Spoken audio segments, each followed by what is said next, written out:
Hello and welcome back to Go to Germany Stories. I'm Andrea, founder of Wyngs, and to open this new season of the Go to Germany podcast, I'm thrilled to host Philipp Wegmann, country manager at Signicat. This episode is a masterclass on market entry, setting the right goals, getting quick proof points while building long-term momentum, assembling the core team and raising brand awareness in a crowded, regulated space. Philipp explains how to ensure sales readiness and how to use regulatory shifts as compelling events to create urgency in the market. We also dig into intercultural management. What happens when Scandinavian ways of working meet German expectations, and why an intercultural workshop based on Hofstede's model paid off for Signicat. We wrap it up with practical advice for leaders about local presence, focus, and disciplined investment. Let's jump into this episode. So, hello, Philipp. Thank you very much for being here to the Go to Germany podcast.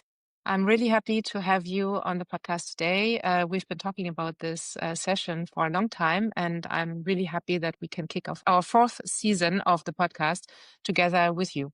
So, welcome to our podcast. Hi, thank you, Andrea, for having me.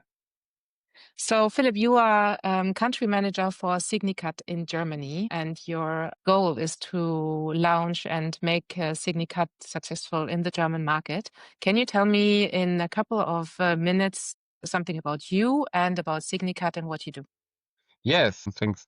Yeah, so about me, so I'm 43 years old. I'm with Signicat since 1.5 years in the role of a country manager. Before I joined Signicat, I worked already in that identity verification industry for the leading company in Germany, ID Now, where I was heading the team of partnerships. And before that, I were not working in the software industry, but in engineering, machinery industries, from mid-sized companies up to global companies. Yes, and so I gathered a lot of different experience in sales, business development, and also product management. Yeah, and when we talk about Signicat, who is Signicat? Yeah, and happy to give you more insights here.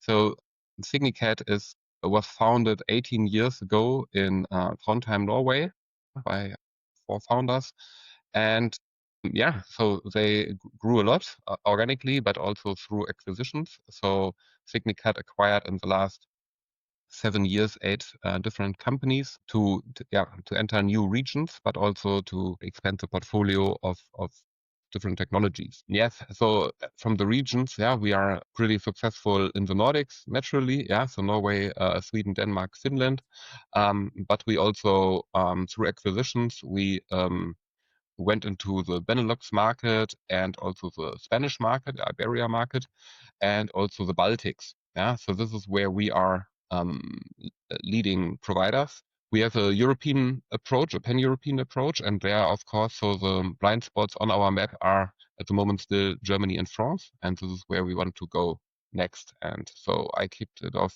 last year in Germany, and now we also forming a team for the French market. About the numbers of Signicat, so we are doing 110 million euro revenues. Yeah, so that is our number from 2024. So there are like billions of transactions behind that, where we identify individuals, but also companies for onboarding processes for the purpose of e-sign. For example, we have 450 employees. Yeah, we are now adding 60 further people through an acquisition we did in the Netherlands, which gave us access to the NFC technology if you want to read out ID documents through NFC.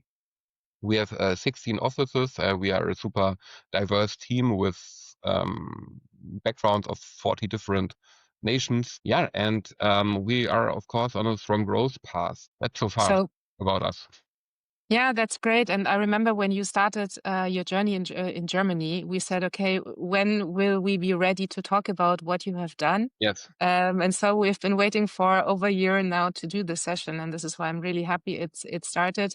Also, because you're the first non-French company that we have invited into this podcast. So this is really great. So I mean, you're already a European champion about, over 100 million in turnover in many countries and so many different internationalization strategies between external growth and organic growth. So this is what Right. you are doing in Germany. So building up the market from the ground. So of course, what is interesting for me and for the people who listen to us is what are the success factors for you? Cybersecurity also acts very often in regulated markets. It's highly competitive. You have many competitors also, not only from Europe, but also from the US in the market. So I think the first thing that would really interest me is how did you look at setting up this market for Signicat in Germany? So what were your initial thinking about the goals that you set for yourself and for the company, the team that you want to hire? You know, you always have to balance between short-term and long-term goals and priorities. So what Yes. was your way of tackling that from the very beginning? Yes. Yeah. So to be honest, and so that's the first time I'm leading a go-to-market for a company in a country. So that was, of course, new to me. And then it's important that you also, talk to other people who did that. I'm really much counting on experienced people. Yeah. So I think you mentioned several points like, that long-term thinking, priorities and goals. So let me elaborate a bit about that. The very first thing, you need to connect with your top management is, okay, so what is our ambition and what is our plan? What do we want to achieve? Yeah, do we want to be a champion like in a niche, or do we want to have broader success, and what is the way to it? And so what I found at Signicat is a very long-term orientation. Yeah, that's something I think which is typical for the Scandinavian culture, and I think we will maybe find time later on also to talk about that a bit more in detail. So they didn't say, okay, we throw you and some people and some money into the market, and then we hope that like after 12 months we have our return on invest. So they understood that this is a long journey. Everyone is, of course, thinking like for a market like Germany, okay, it's the biggest economy in Germany. So if we get only 1% market share, then it's like this and that. But this is, of course, too much simplified. Yeah. So for the long-term thinking, I mean, it's more like, that we want to build an engine here, yeah, which propels us through the market. So what I learned to build that, yeah, so, and I mean with an engine, maybe to be a bit more precise here, I mean with an engine, I mean so that your invest you're taking and the inquiries you are getting, then finally also resulting in profitable revenue growth. Yeah. And that one you need to build up, and there are a lot of parameters. It's not like, okay, we do a lot of advertising and then it happens. Yeah. So I think like number one, and for me the most important point is like configure the right team and find the right people.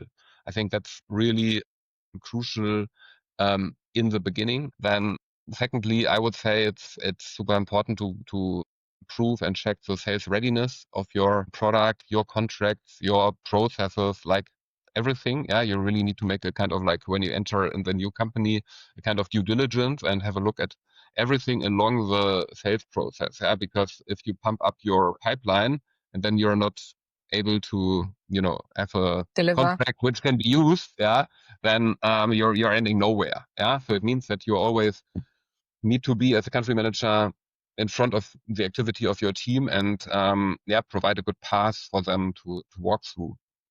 And then another thing is definitely to create brand awareness and thought leadership. So even Signicat is I would say, one of the strongest identity player in Europe. The brand awareness in Germany is close to zero when we started. So what is here important is to do two things. So one thing is like positioning the brand and creating brand awareness, but on the other hand, also connect that with faces which are known in the industries. And that is important that the people like know you, that you bring a network, and also your first employees bring a network. That this is also pulling people to your brand. And so I would say, and then of course, you need to go out into the market, talk to people, identify the right measures for you to build brand. Yeah? For example, finding the right events you want to invest in. It doesn't make sense, and this is also long-term thinking, to have a booth on every event in year one, and then you find out, okay, the half of it wasn't worth doing it. So what we did is that we spotted a lot of events as visitors and said, okay, so that's interesting. Here we want to invest next year. Mm. So talking about the priorities and goals. Yeah. And I think that's, sorry. Before you go there, Philipp, when you always have a little bit the spectrum between, okay, let's invest in the market and it's a long-term play, and you have your management also supporting this long-term play in the German market. Yeah. But in the same time, the company needs to see some kind of results and needs to see some kind of something that is coming. So how do you manage basically the fact that we trust in the process and we trust in the market in the long term, let's say, view, but in the same time, you need to get the feedback back into the organization about the German market. So do you have like KPIs that you follow? Yeah. And you wanted to talk about the goals. So how do you measure this? Okay, we need to give it some time, but we need to get some feedback and to see, are we going in the right direction? Yes, I mean, what is important is to really present a good plan to the company, to the stakeholders, to the employees internally, right? And you need there to really find the right KPIs. And in the first year, I mean, so if you make realistic revenue goals, they are not impressing someone. It's more that you are saying, okay, let's track our activities. Okay, so to how many events are we going? How many leads do we generate? So from the leads, how many can we convert into first time calls, and how many of them to sending a proposal, and finally also signing? And this is something where you can really track what you are doing, because if you don't track it, you get lost. And this is where you can, from day one, you can report small successes, which is a commercial one, but proof of activity. And also, I mean, so your question also goes into the direction, okay, short-term success versus long-term orientation and investment. And I would say, yeah, of course. So every plan needs to be proved that something, is happening. The one thing is, I would say, on the one hand, it's important for the management and to show that, but also for myself and the team, right? Because there is no great team spirit in totally unsuccessful teams, right? So you need to believe in the plan, and to believe in the plan, you need that the plan proves itself while you are doing it, right? So it's important that people see, look, our plan is working, right? So we are getting there. Yeah. So we are winning the first customers. We are able to sign companies here. And that was really great even in the first year, because we could demonstrate that we can not only, win customers in a special niche or segment. So we signed contracts in every product category of Signicat, yeah, which was a really big success and a kind of proof of concept for what we are doing. And we were also able to sign customers from a really small startup fintech up to large banks, and also outside the financial industry. And that gave us a lot of energy and also good standing in the company. And so you were talking a lot about the team. So when we talked for the first time, if I remember well, you were like the lonely country manager, the lonely cowboy starting in the market. And then when we talked the next time, you said, okay, now I have a team and I had the possibility to hire people. So how quickly did it go? How many people are you now in the market? And and then I have a follow-up question, of course. Yes, and that's an interesting question. So how many people you really count as people in the market, right? So because we have 3 sales reps plus a pre-sales manager who is the technical expert in front of the customer and in the pre-sales phase. But we also are like super happy that we have a dedicated regional product manager. Yeah, he was located in the Netherlands, but he was the foundation also for us, since he is longer than us in the company, and he gathered a lot of knowledge about the German market and already, paved the path for us in the before, right, to make everything ready. Because if we say, okay, we are at 0 and need to create products, then it takes 1 year, 2 years until you have the full play and swing. And this is what he did. Then we also have a dedicated regional marketing resource supporting us. So the team is bigger, and we have like 2 open positions at the moment for people sales. who are interested. Yeah, so everyone who's interested, please ping me. We need them, and we will also hire even more people next year. What I think is really interesting, what you say, is that, okay, you are very much sales focused, of course, in the team that you have in the German market. And we also talked about let's say, the role of the first person in the market. So is it more the sales manager? Is it more the country manager? And, what do you need to do? So I would be interested in your take on that. But the other thing that I find interesting is because I see it also in other companies that you have someone who is dedicated to product and someone who is dedicated to marketing. I mean, you said it's regional, so they are also in charge of other markets because maybe you don't need full time yet in the German market. But I think it's so important to have someone who knows about the market, especially in product. We see it often in companies that basically, you know, every market has certain specificities and the clients ask for different things in the product, and you need someone to be able to represent that in the product team. Yeah, yeah, definitely. So unfortunately, for many companies, these are silos, right? So Yes. from the sales perspective, you know, the product people don't know the market, and from the product people, the salespeople are too stupid to understand the greatness and the USPs of their products, and that's why they can only sell at cheap prices. So this is what I experience like in every company I work in, to be honest.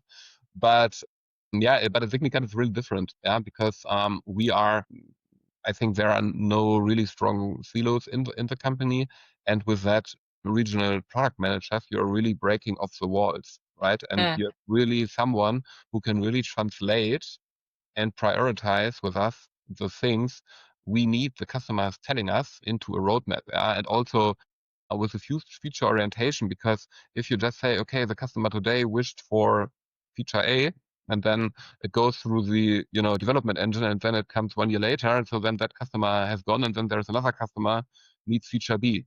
And with that regional product support, we are able to see the foresight. Okay, so what's coming up next with regulations and so on. And so he can make sure that to satisfy the future needs as well as the short-term ones, where possible. And that's a really great fit. And that person can also speak German. That's useful. So so he can join customer discussions and really get first-hand information, and that's really valuable.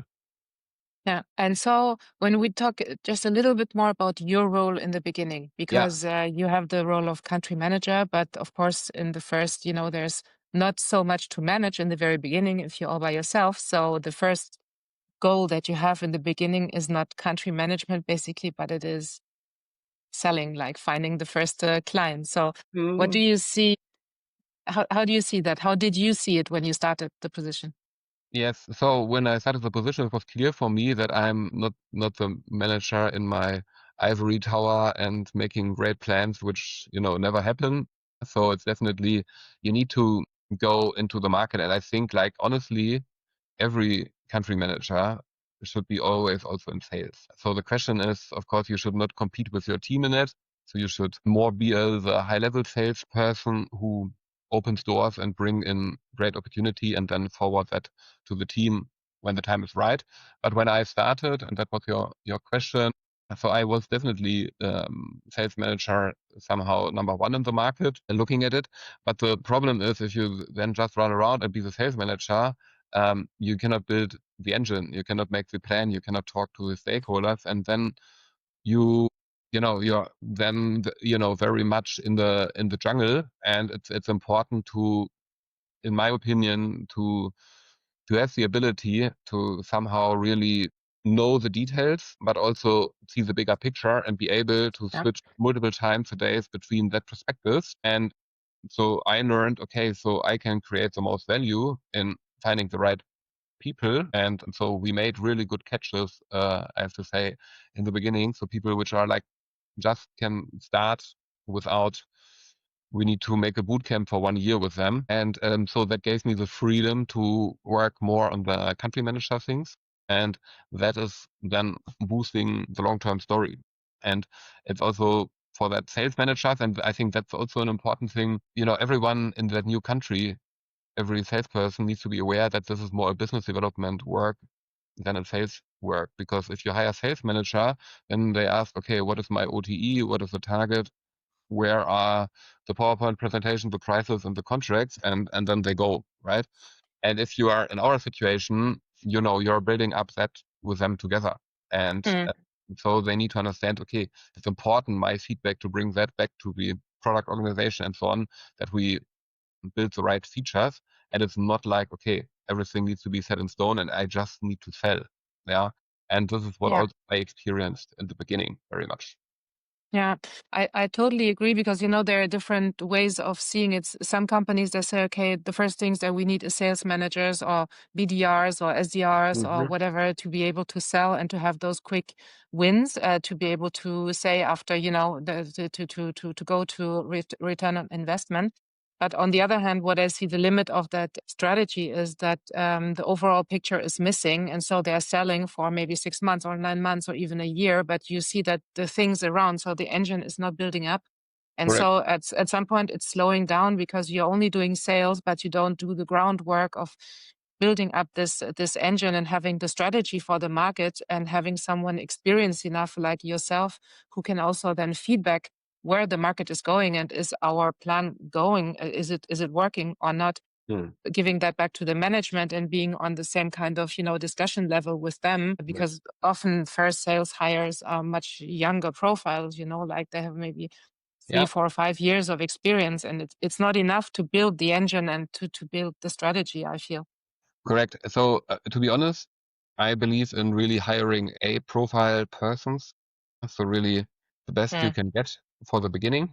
And I'm not believing in using SDRs or BDRs in that phase because they are good in, I would say, if you have a really broad approach to the market and it's about that you say, okay, there are like 1,000 insurance companies, please call of them and create meetings for us.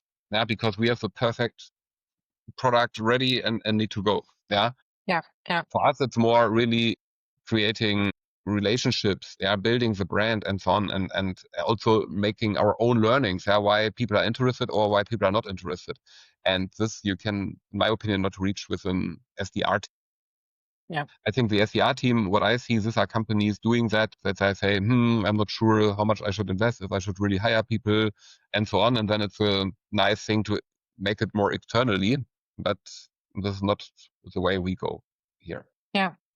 So when you started in the market, something that we talked about in the preparation was how do you create, you say it's a long-term game and you try to build up the market from the ground and to build the engine and all of this is good, but still you need to get in some kind of feeling of urgency, right? For the team, for the market, for the management, for everyone, so that things move. And Signicat is acting in a regulated market, so you have the chance basically to have a lot of compelling events for Signicat in the market where you can basically wrap everyone around and have them like good milestones. So how do you see those events? And you have them because regulation gives them to you, but you also can create your own compelling events. So how does it help you to rhythm basically the activity and the go-to-market? Yes, yeah, very much. I would say, yeah, how to say that? I think like there are like two things. So we are in the market. You have like, as you said, regulations mainly, of course, coming from the EU. Yeah, for example, we see here a new eIDAS regulation that's about e-signing, identity wallets, and so on, which will disrupt our market. And we also see more harmonization in AML law, which is anti-money laundering in the financial area where we are pretty active in. So it means that this is something foreseeable, okay, that is happening in 2027, this is happening in 2026. Yeah. So it means for the long-term orientation, it's like that you build up your communication based on that, yeah, and that you tell the customer very early, look, there is a topic coming up for you. And you know what? We have a solution for it, right? And this is definitely something where you need to really spot on and know that to be seen also as an expert from the customer in that topic, and yeah, guide them through the right solutions. But also, I would say like compelling events. I mean, that's how you move a deal, yeah. Because if there is like no urgency in the deal, then there is no budget, and if there's no budget, there is probably no revenue. So it's very important to tell them the compelling event. So we have some which are like, I don't know, 24 months from here, but you can also create those compelling events earlier. You can, for example, find out with the customer, okay, you are interested in something new. Now, what happens if you're not doing it? So when do you want to present that to the customer? Do you have a conference you are going where you want to present your new feature or an in-house event or whatever. And I think it's always important to commit on that to those compelling events with customers to create the urgency to make things moving forward.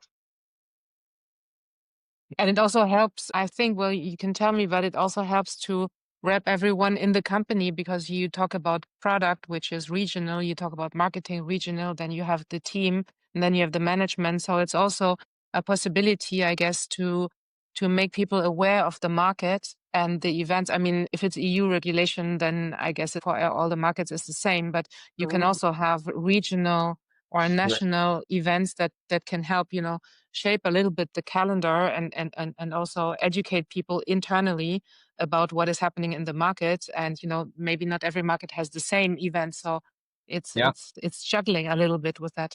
Yeah, definitely. And it's also the question, of course, so we are mainly driven by European laws. Yeah. But the question is always, what is the impact of that in your country? And this nobody in the headquarter knows. They know it's coming, they know what it means.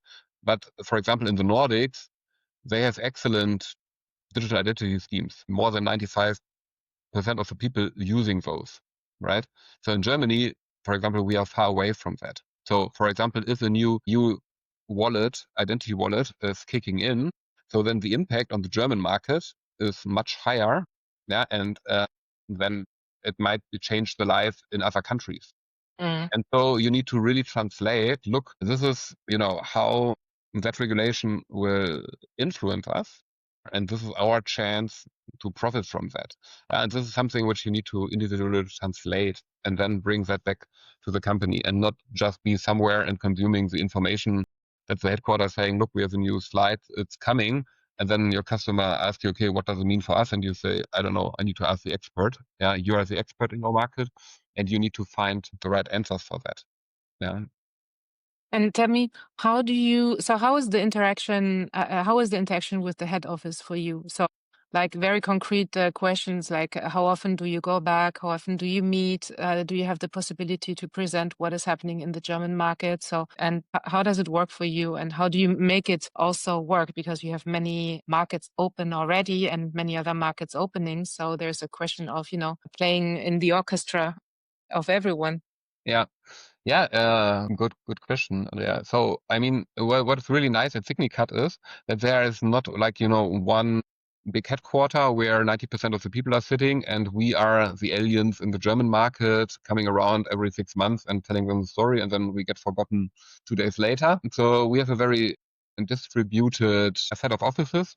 And so if you look at for our top management team, so our CEO is located in Copenhagen. Our chief human resource officer is in Stockholm at the moment, maternity leave and replaced from someone in Rotterdam. So the chief sales officer for my region is located in Rotterdam. A lot of technology is in Trondheim. Great for us. So that's not only like one place there where you have to go. And what we do is that we have regular check-ins. So I have, for example, a monthly check-in with our CEO. Yeah, I have a weekly check-in with my chief sales officer. But we also see that, of course, also with the product leads, we have regular check-in. But it's also, of course, like fostering a relationship. Yeah, so it's important to invite them to our new office in Munich, but also visit them at their site and also have some private time together and build a relationship. Yeah, because that is, I think, of course, you can have the best argument in the world. If the people don't like you, you cannot be successful. So I think it's always like doing both, right?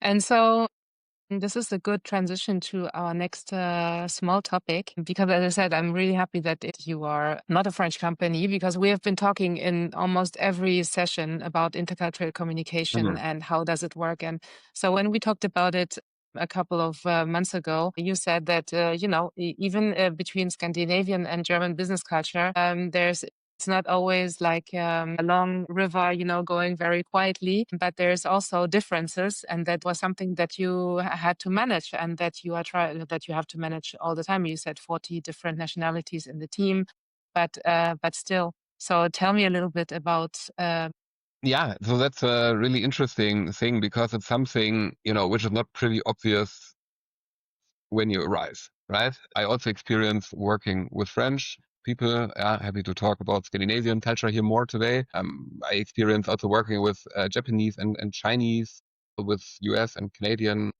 people. And I mean, so when you're dealing with other business cultures, for example, with the Japanese, from the first second, you understand, okay, they look different to us, they eat different stuff. It's another culture, okay? And then you have the expectation, okay, I need to learn about that. I buy a book about the Japanese culture and then I learn a lot. Yeah, so that's so obvious. Yeah, but for example, if you look to the Scandinavian culture, your first impression is, they are like ourselves, maybe a bit smarter. They are like ourselves. And then you go with your habits and your attitudes and so on. And more and more when we did that, especially, in critical situations, then the people more and more went into their cultural behaviors. So when the sun is shining and everything is easy, so everyone can work with everyone. If it's challenging, then you see that. And what we experienced is that so that there are huge differences in the business culture. Yeah. So, and I would not only limit that to colleagues, right? It's also your customers. They also are part of a culture, and you cannot tell your German customer, let's make a cultural training and change you. And you can also not, change so this is what I tried, for example, when I was a young guy, I tried to somehow change my Japanese colleagues to become more German, and probably like 1,000 other managers before me, I failed in that mission. But that was a good learning, at least. No, but looking to the Scandinavian culture, we saw, for example, that there are differences, and I would here name some. Yeah. So for me, for example, it's the way of communication and also like conflict solving. So if there's a conflict or problem in the German company, so unfortunately very often they tend to find who is Mr. Guilty, who's wrong, who made the failure, and let's, I don't know, make him change or find another person for that role. And what I see in the Scandinavian culture is they are very much focused around the topic and the process. So if something fails, they are not, want to find guilty. They want to find really, okay, where is that process failing? How can that happen? Yeah. And and then they come together and improve it. And for example, we had a story like onboarding one of our first customers, and to be honest, it was like super tough. Yeah, even we checked the sales readiness and everything before. You discover then if you're in a live situation, you are finding much more things, and it was really hard. And then it's more and more escalated between the teams. Yeah, because we as the Germans were like looking, okay, who made the failure, instead of changing our thoughts more to how can we change the process? What do we need to do? And that was definitely a learning. And also in that situation when you communicate, so the Germans can be like very direct. Yeah, I think also like French people maybe even more. Yeah, but we can also be pretty direct. And you need to then understand that for the other side, it's much more offending than you meant what you say. Yeah. And that's so if you say I'm super disappointed, yeah, so then from German it's okay, he's super disappointed. Yeah, but for the other person it can be like really like hammering, very personal. Yeah. And that was also one challenge where we had to react on. So also to coach our team here a lot of So you did do intercultural coaching. Yeah. correct. Yeah. So I was really thinking of that. And of course, you should not overestimate that this is the thing which heals all the problems. Yeah, that cannot be. But it's a kind of thing you need to have as a foundation to act professional in that environment and also to be seen as a professional. Yeah. And so what we did is, and I created that one by myself based on the Hofstede model, the training. So Hofstede is a famous psychologist from the Netherlands. He worked for IBM, which is a multicultural company, of course, a global company. And he defined 6 dimensions of how you can describe stereotypes and deviations in between business cultures. And so we gave them, the team, everyone, like one culture we are working with, and say, okay, please try to describe that based on the Hofstede model. Yeah. And, make them in that way understanding and digging deeper into the other culture. And at the end, so everyone made then in a way, like you have to set the cursor, right? Between, okay, are they hierarchy oriented or more looking for collective decisions or something? Yeah. And so they made the cursors, and then in the end of the day, we put everything together in one slide and then put also our German cursor there. And then we found out with some things like long-term orientation or like power distance, these are things we are not so far away. Yeah. But when it comes to, for example, uncertainty avoidance, we are totally different. Yeah. So if you make a contract with a German customer, they say, okay, everything which is not written in the contract, I'm not believing in, and they put everything here in it. Yeah. And they want to change every single comma until it's perfect. Yeah. To avoid uncertainty.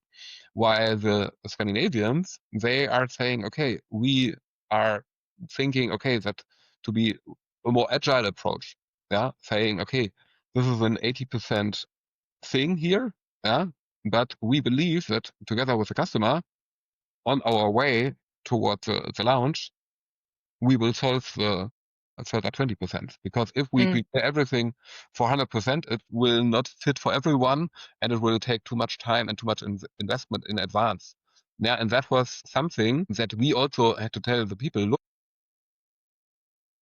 if you want to enter the German market, you also need to develop an understanding of their culture. And so, but we will not change one or the other side. It's more like creating an understanding and bridging those gaps, managing the expectation of the customer, and also explaining why customer reacting like this to our Scandinavian colleagues. And that was that was like one example where we were like very different here in our culture, and this makes us like very, very sensitive. Yeah, and if you're more sensitive, and like keeping the good mood and keeping the good relationship is really critical if you are exploring a new market. And it's not about being right or being wrong.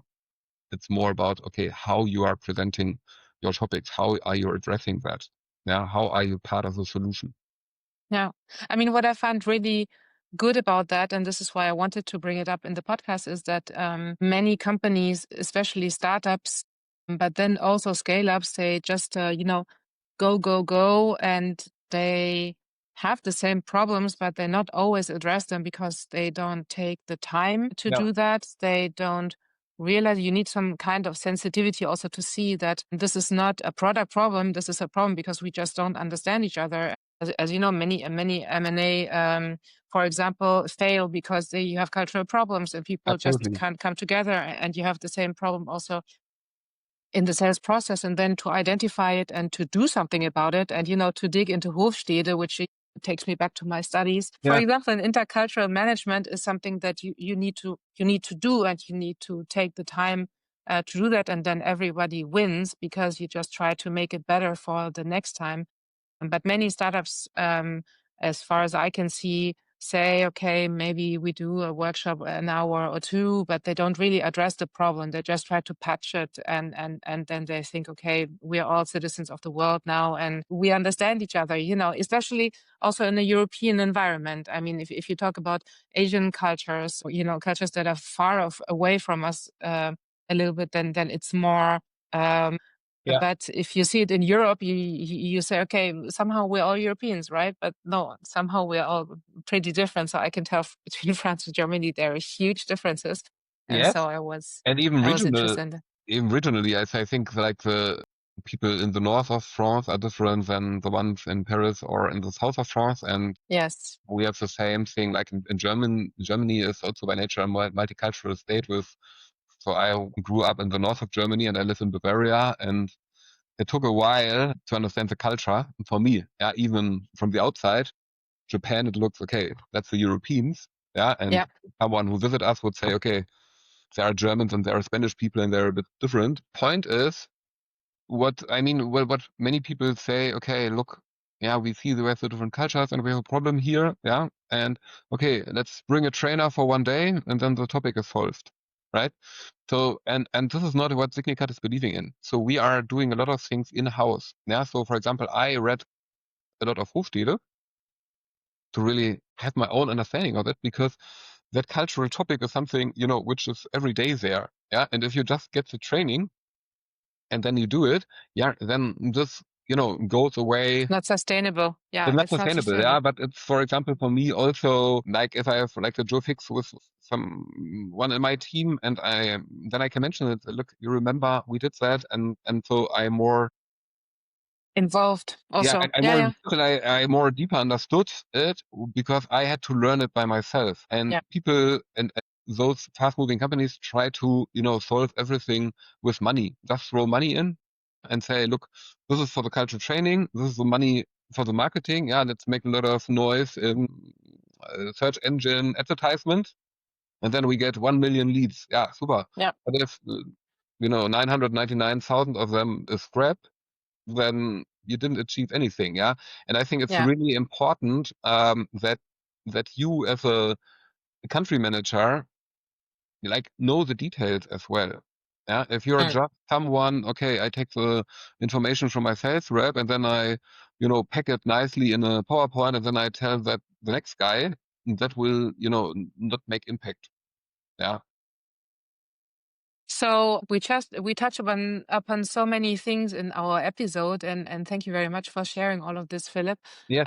To wrap it up, I would like to know what would be like the one or maybe two pieces of advice that you would give a company that is going to the German market and that is, planning that, or a country manager who is in the same position that you have been 1 year ago. What would be the one or two things that you learned and that you say, okay, maybe I would do it a little bit differently, or this is really the advice that you need to know if you want to, let's say, crack the German market? Yeah.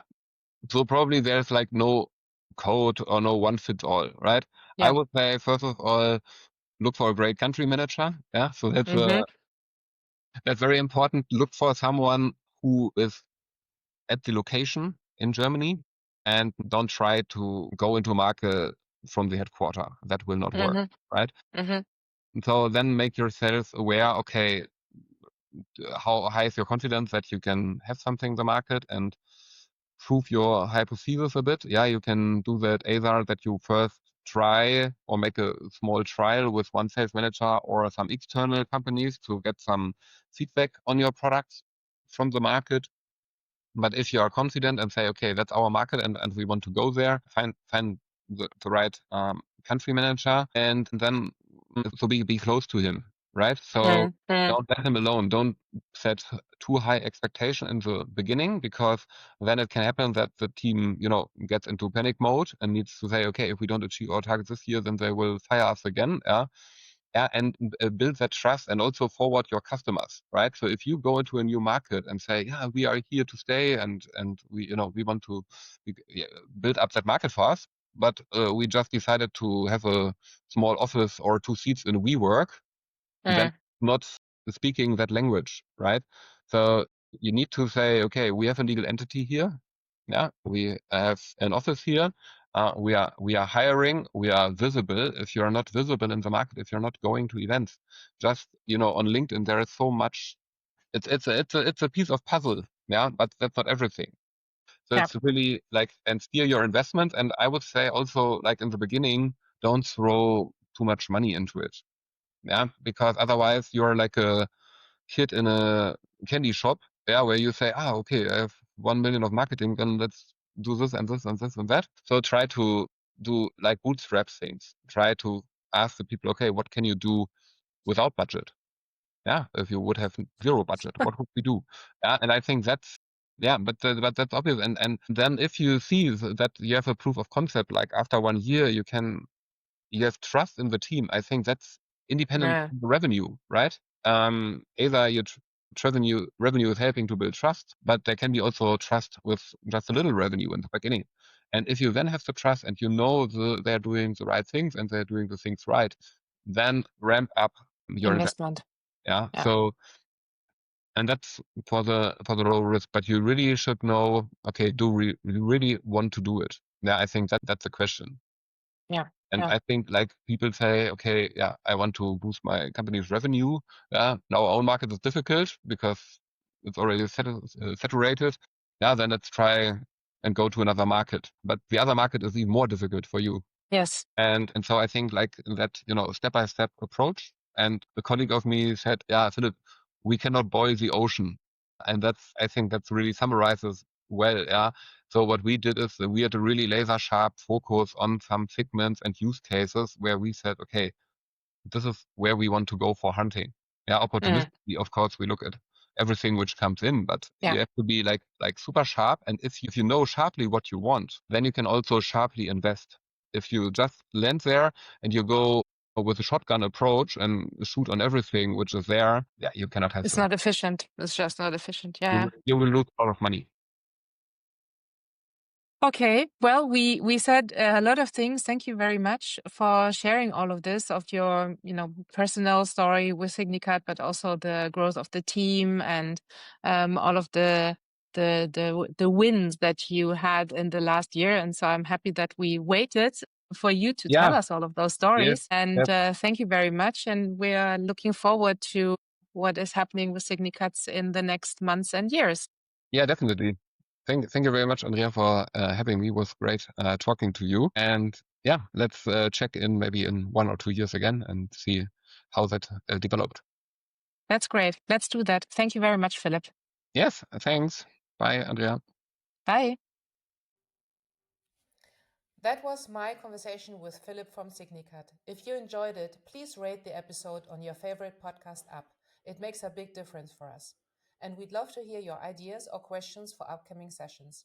Until next time, have a great day. Bye bye.